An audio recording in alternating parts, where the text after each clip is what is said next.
Assalamualaikum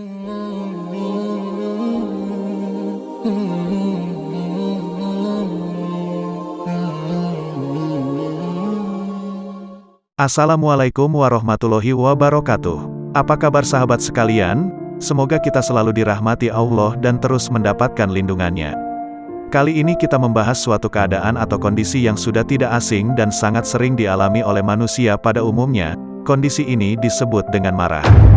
Marah adalah emosi yang dirasakan ketika seseorang menghadapi sesuatu tidak menyenangkan atau terjadi hal yang tidak sesuai dengan keinginan.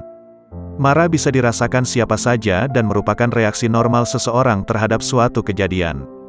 Namun, jika emosi ini tidak dikendalikan, ini bisa menjadi masalah antara Anda dengan orang-orang di sekitar Anda.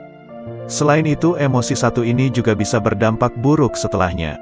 Karena itu, Islam sangat melarang seseorang untuk marah, sebagaimana ucapan dari Al-Imam Ja'far bin Muhammad, marah adalah sumber dari segala keburukan.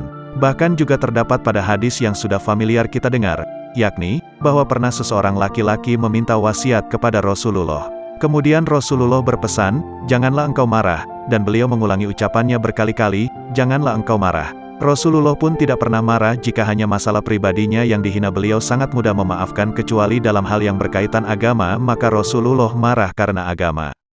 Dikutip dari Hujatul Islam yakni Abu Hamid Muhammad bin Muhammad Al-Ghazali atau yang dikenal sebagai Imam Ghazali, seorang imam besar dalam bidang ilmu tasawuf.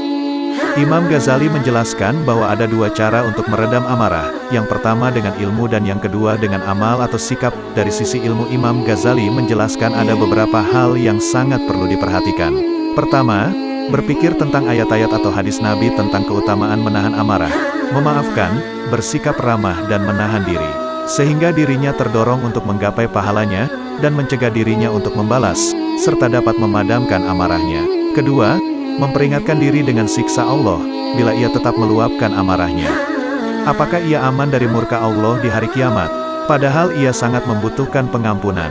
Ketiga, memperingatkan dirinya tentang akibat dari permusuhan dan pembalasan. Takut-takutilah diri sendiri dengan dampak buruk amarah di dunia, bila ia belum bisa takut dari siksaan di akhirat kelak. Keempat, berpikir bagaimana buruknya muka ketika marah.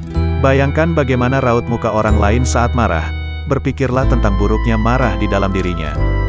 Berpikirlah bahwa saat marah, ia seperti anjing yang membahayakan dan binatang buas yang mengancam.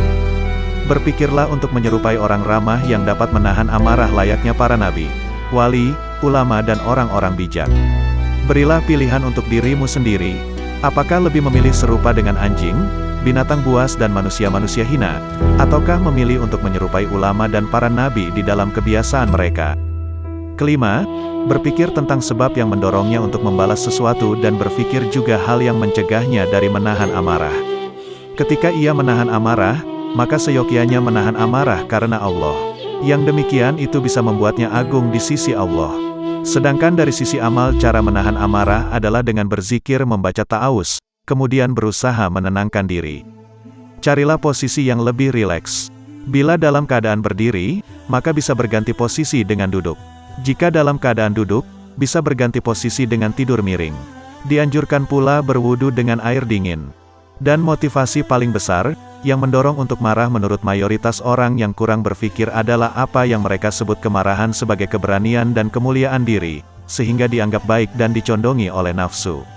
Ini adalah suatu kebodohan, bahkan penyakit hati dan kurangnya akal. Orang semacam ini bisa diobati dengan cara dibacakan kepadanya cerita-cerita orang yang ramah dan pemaaf. Dan hal-hal yang dianggap baik dari mereka berupa menahan amarah. Sesungguhnya hal tersebut dikutip dari para nabi dan ulama. Demikian penjelasan mengenai tips menahan amarah yang dijelaskan oleh Imam Al-Ghazali. Semoga kita bisa menghindari amarah dan bisa mengikuti kesabaran para nabi dan orang-orang soleh. Wassalamualaikum warahmatullahi wabarakatuh.